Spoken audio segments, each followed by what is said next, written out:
Donc juste pour l'espace éthique des Pays de la Loire, donc effectivement le but c'est de stimuler, coordonner un petit peu la réflexion éthique dans les Pays de la Loire en proposant des formations, en organisant des journées publiques, en mettant en libre accès des contenus, des ressources pour l'ensemble des professionnels et pour l'ensemble des citoyens sur des questions éthiques. Donc effectivement, moi je ne suis pas expert sur des questions autour des nouvelles technologies dans le domaine de la santé, sur les objets numériques. C'est juste que c'est un domaine qui m'intéresse beaucoup et pour lequel il y a effectivement beaucoup de réflexions éthiques, d'éléments vraiment assez intéressants à penser, à creuser, sachant que c'est souvent par l'intermédiaire de technologies que finalement on va se poser de nouvelles questions dans le domaine de la santé, dans le domaine de l'accompagnement. Donc effectivement, c'est quelque chose moi, qui m'intéresse beaucoup. Et peut-être alors pour poser un cadre effectivement assez général, pouvoir vous présenter quelques petites remarques préliminaires parce que je pense que dans beaucoup de débats, quand il est question de la place d'une technologie dans le domaine du soin, dans le domaine de la médecine, il y a très souvent la possibilité de tomber dans deux excès. Effectivement, soit d'être dans une vision technophobique un peu réactionnaire, soit d'être dans une vision technophile BA, on pourrait appeler ça comme ça. Et c'est peut-être intéressant de voir comment on peut essayer de trouver un équilibre entre ces deux éléments, ces deux excès. D'abord, un discours technophobique. Alors, il y a beaucoup de philosophes, il y a beaucoup d'auteurs qui ont pu dire des choses très intéressantes sur les dangers de la technologie. Je pense par exemple à des philosophes comme Gilbert Ottois ou Jacques Ellul, qui ont essayé de décrire, de préciser des éléments autour des dangers, des méfaits, des dérives possibles de la technologie. Et cette idée un petit peu courante qu'on peut entendre, qui serait celle des technophobes, c'est de dire que la technologie, la technique, alors ce qui est très compliqué, c'est de définir ce que c'est que la technologie. On peut imaginer que le langage, c'est une technique. Donc où s'arrête la technologie à un dispositif technique?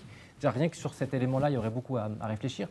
Mais on entend très souvent ce discours qui exprime que la technique déshumanise, que la technique permet des fois une vision médicale ou de l'accompagnement qui soit moins humaine.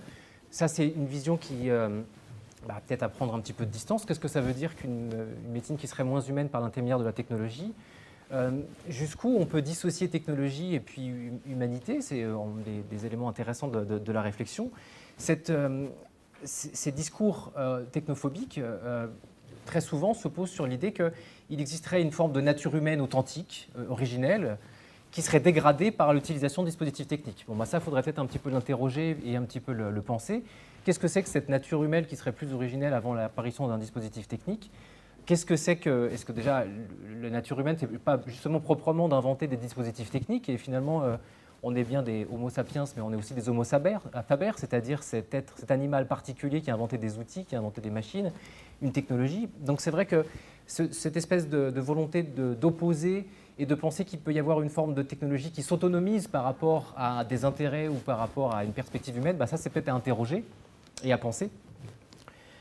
Avec une idée qu'on retrouve souvent, qui a été à un moment donné théorisée, ce qu'on appelle la loi de Gabor, c'est cette idée qu'il y aurait une forme de non-éthique, d'anéthicité, profondément incorporée dans le domaine de la technique. Et cette loi, elle s'énonce ainsi, c'est que tout ce qui est techniquement possible va se réaliser.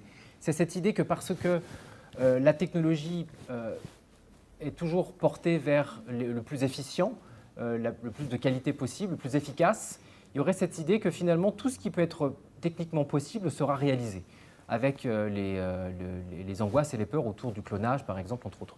C'est cette idée que, parce que la technologie est un mouvement irréversible, finalement, il n'y aurait pas possibilité de pouvoir mettre des limites déontologiques, des limites humaines à l'espèce d'irréversibilité de ce mouvement-là. Donc ça, c'est des théories et c'est un discours qu'on retrouve très fréquemment, qui peut être intéressant, mais qui doit être un petit peu déconstruit, parce que qu'est-ce que ce serait qu'un mouvement technique qui se développerait contre les intérêts proprement humains? Est-ce que justement il existe une seule forme de technologie ou de créativité technique, ou au contraire une diversité de technologies? Donc voilà, c'est toutes ces questions-là qui sont intéressantes de poser, et donc cette vision technophobique, elle peut être en tout cas relativisée, et puis, mais un petit peu mis à distance. Et puis il y a un autre excès qui serait un discours, qu'on peut appeler donc technophilie, parfois technophilie BA. C'est cette idée que tous les progrès humains, politiques, sociaux, environnementaux, trouvent des solutions techniques. Alors les objets connectés dans le domaine de la santé pourraient effectivement redonner un pouvoir social aux patients, aux personnes accompagnées, redonner une autonomie aux personnes âgées, comme si finalement la question du pouvoir ou de l'autonomie était exclusivement technique, alors que c'est aussi des thématiques sociaux, c'est des thématiques sociales qui relèvent aussi de politique, qui relèvent de valeurs. Donc cette idée que c'est uniquement par l'intermédiaire de dispositifs techniques qu'on peut promouvoir ou qu'on peut résoudre ces problèmes-là, c'est peut-être aussi une forme de dérive. Il y a aussi un certain nombre d'éléments, de problématiques qui se posent au niveau social, qui se posent au niveau politique et qui ne trouvent pas forcément de réponse au niveau technologique. La technologie peut apporter un certain nombre d'éléments, mais l'idée que toute la technologie permettra finalement de répondre à toutes les problématiques et tous les questionnements que se pose l'humain est aussi une forme de discours excessif et qui doit être un petit peu mis à distance. Alors je ne parlerai pas, non pas des technophiles BA, mais des intégristes technophiles qui sont les transhumanistes que vous connaissez peut-être et qui prônent carrément vraiment une incorporation de la technologie et de l'humain, et avec cette idée que finalement la technologie permettra même de dépasser notre propre humanité. Ça, c'est des idées qui sont théorisées, qui sont explicitées dans un certain nombre d'auteurs anglo-saxons. Mais il y a une idée beaucoup plus répandue qu'on trouve chez un certain nombre de technophiles, c'est cette idée que finalement un dispositif technique, une technologie, c'est neutre et qu'il n'existe que des mauvais usages de la technologie. Ça, je pense que c'est quelque chose qu'on retrouve très fréquemment et pour lequel on pourrait accorder un certain nombre de crédits. Moi, il me semble que c'est une idée qui me semble assez vite intenable, ça. Cette idée que la technologie ou un dispositif technique ou un objet technique est neutre et que finalement il n'y aurait que des mauvais usages, ça c'est quelque chose qui me semble vraiment très difficile à penser et à admettre.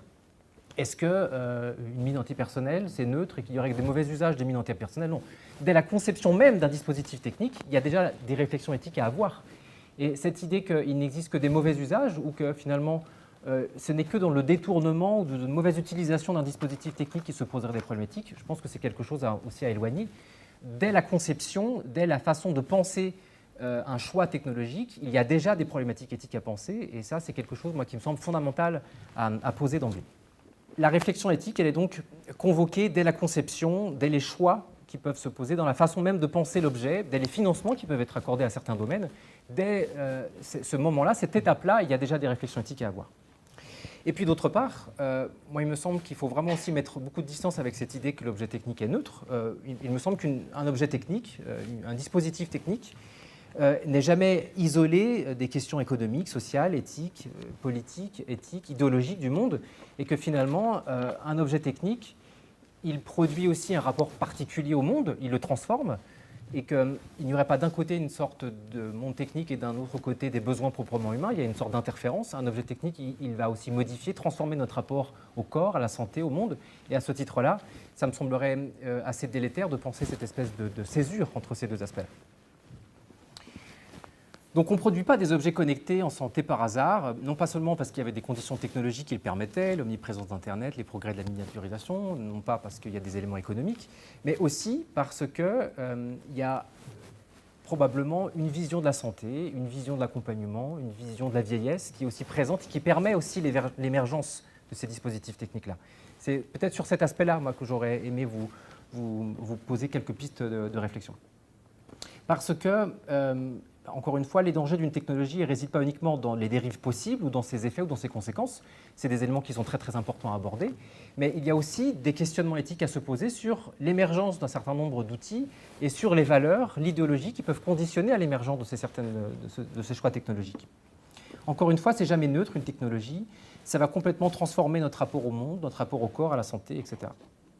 Ça détermine notre rapport au temps, à l'espace, le fait de mettre en place un certain nombre de codes GPS à l'entrée de certains EHPAD, le fait de mettre un certain nombre de dispositifs techniques va complètement déterminer notre façon de penser l'espace intime, l'espace public, l'espace privé. Tous ces éléments-là auront des conséquences importantes sur l'être au monde, sur notre façon de vivre, de nous poser et de comprendre notre environnement. Donc, c'est tous ces éléments-là aussi qu'il faudrait pouvoir appréhender et poser comme questionnement éthique. Et juste un élément par rapport au terme d'éthique. Alors ça, c'est vraiment un élément dont je n'aurai pas forcément beaucoup de temps pour le développer, mais on distingue très souvent le terme d'éthique et de morale. Dans le domaine de la morale, on est plus dans l'idée de produire des normes, de ce qui est de l'ordre du bien et du mal. À ce titre-là, l'idée de déontologie va plus du côté de la morale, c'est-à-dire il s'agit pour une profession, pour un certain nombre de disciplines, d'essayer de naviguer et d'être capable de différencier ce qui est bien et de mal dans sa profession, dans ses différents choix technologiques, justement. L'éthique, on est plus du côté du questionnement et du processus. Il n'y a pas de charte éthique de façon pure. Une éthique, c'est toujours en mouvement. Il s'agit toujours de se questionner sur justement des choix ou sur les normes qu'on utilise. Et quelque part, il y aurait peut-être une forme de dérive à penser que l'éthique puisse produire de nouvelles normes. Une éthique, c'est encore une fois une forme de processus qui nécessite un partage collégial, qui nécessite de prendre un petit peu de la distance avec les normes. Derrida, par exemple, disait que l'éthique, ça commence quand on n'a pas de normes disponibles. Ce moment éthique, ça correspond bien à ce moment où il s'agit de se questionner quand on n'a justement pas de normes disponibles. Et donc, il y a un moment de l'éthique qui est important, c'est celui où il s'agit de se questionner sur un certain nombre de valeurs, de choix, indépendamment de la production de normes établies ou pas. À ce titre-là, ce serait difficile de penser que la réflexion éthique condamnerait de façon dogmatique tout choix technologique ou tel type de choix technologique, évidemment pas. Il s'agit donc de se distancier de choix simplistes entre technophobie et puis technophilie. Il s'agit d'essayer de trouver, en fonction des situations singulières, en fonction des enjeux, une réflexion sur pourquoi on va mettre en place tel type de choix technologique, pourquoi on va utiliser tel aspect, vont être les conséquences pour les personnes, pour les usagers, les résidents.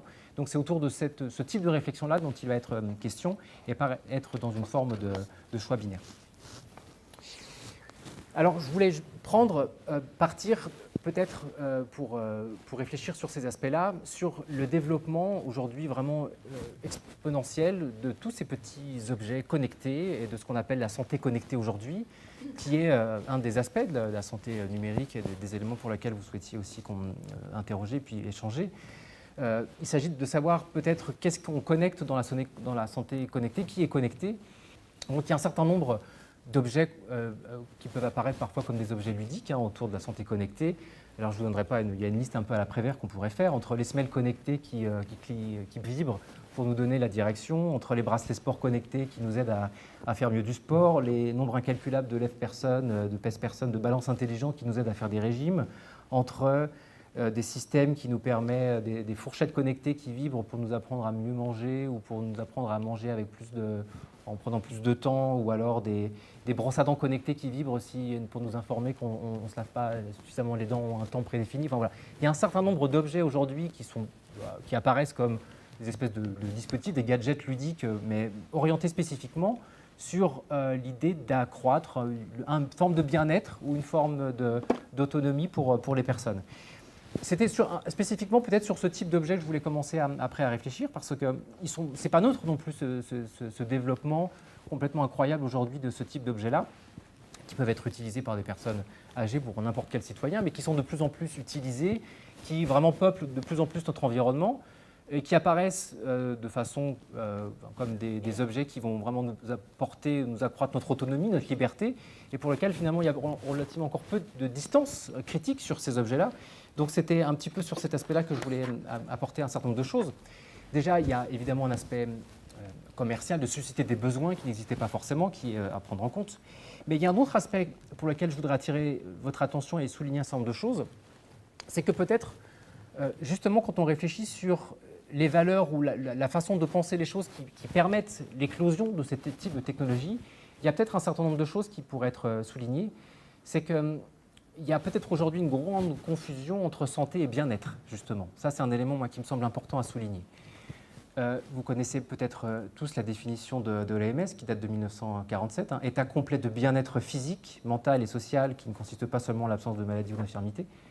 Je ne sais pas ce que vous pensez de cette définition-là, mais moi, il m'apparaît très, très problématique de penser la santé comme un état de complet bien-être. Je ne sais pas combien de fois vous avez ressenti un état de complet bien-être dans votre existence, mais c'est peut-être un idéal, ça, quelque chose qui s'apparente à de l'ordre du bonheur, mais en tout cas, c'est certainement discutable de penser que ça peut être une définition de la santé.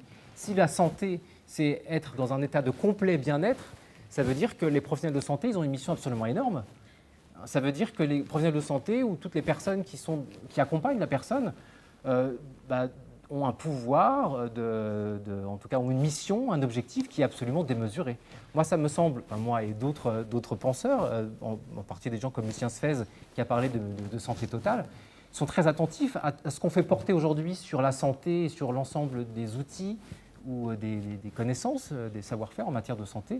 Est-ce que l'objectif aujourd'hui de la santé, c'est vraiment de produire un état de complet bien-être, ou est-ce que c'est de rétablir une norme antérieure? Est-ce que c'est d'écouter une souffrance? Enfin, ouais.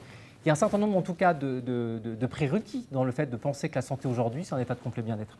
Et de penser aujourd'hui la santé comme un état de complet bien-être, ça induit peut-être un certain nombre de confusions, ou en tout cas d'interrogations sur qu'est-ce qui relève de la santé aujourd'hui et qu'est-ce qui n'en relève pas.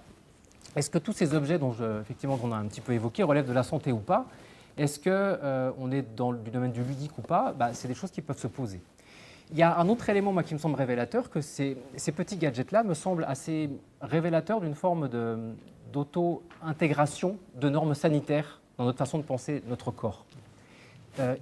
Penser que en réalisant ce qu'on appelle le quantify self, c'est-à-dire ces différents dispositifs, objets qui vont nous permettre de produire un certain nombre d'indicateurs quantitatifs sur nos activités, qui vont mesurer des capteurs biologiques, des capteurs au niveau de notre activité physique, etc. Penser qu'on va être en meilleure santé parce qu'on va pouvoir produire des connaissances quantitatives sur notre activité, ça me semble être peut-être un élément intéressant d'une forme d'incorporation de normes sanitaires. C'est-à-dire qu'il ne s'agirait plus d'être forcément à l'écoute de son corps ou de ce qu'on peut ressentir comme en état de bien-être général. Il s'agit de penser qu'être en bonne santé, c'est être conforme à un certain nombre de normes quantitatives qui nous viennent de l'extérieur et pour lesquelles on n'a pas forcément notre mot à dire. Ça, c'est quelque chose qui est peut-être aussi intéressant à souligner. Depuis quand être en bonne santé, c'est devoir absolument vouloir se conformer à un certain nombre d'indicateurs ou de quantitatifs qui seraient proposés par un certain nombre de dispositifs de cet ordre-là. Est-ce que la santé, c'est se conformer à un certain nombre de normes quantitatives ou est-ce qu'au contraire, ça peut être à l'écoute de son corps, d'une autre façon? Enfin, voilà, il y a un certain nombre de questionnements à se poser sur le fait aujourd'hui de penser la santé uniquement sur un volet normatif, prescriptif, en devant respecter un certain nombre d'indicateurs performatifs. Voilà, il y a un certain nombre de choses à penser, moi qui me semblent assez importantes, parce que ça laisse peut-être